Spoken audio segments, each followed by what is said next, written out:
Got the whole family up there. Katori's on the nest feeding. This is Monday, June the 10th. And I guess they were picking at, the eaglets were picking at whatever food source was up there, and then they started squawking a little bit. I could tell she was going to jump into that nest and take over, and she did.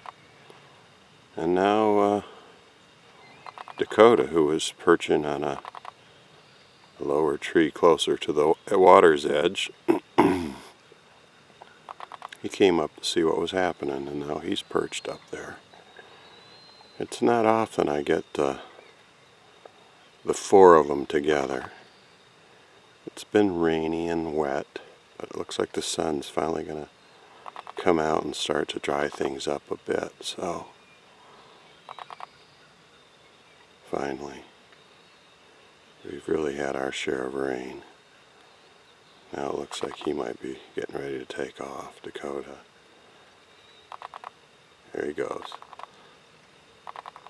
Back to the perch.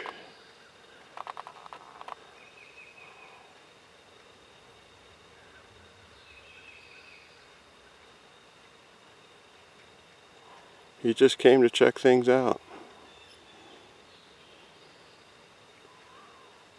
They were getting kind of noisy, and he flew up and stayed a minute and flew back.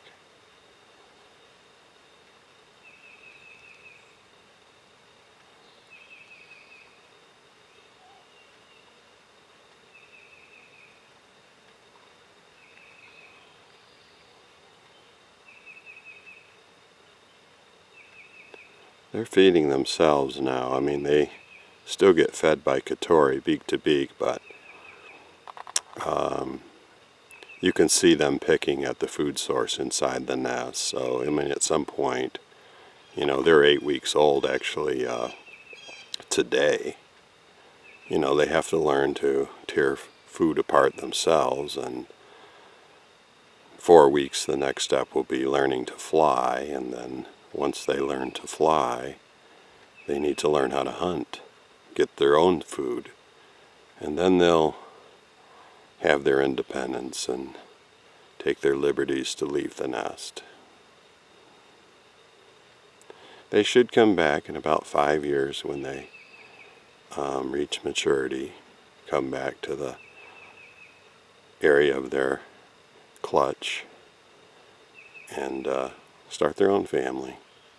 Should be fun to, well, watch them fly and make sure they make it through that stage. Some don't, and that's always a precarious thing when they take their first flights out of that nest, which appears to be about 80-90 feet up in the air. But as they sit and perch over that nest, I'm sure they look out with this great panoramic view here and just, I can't imagine what they might think. Get a little stir crazy in that nest and just can't wait where they can open their wings and fly away. Pretty darn cool.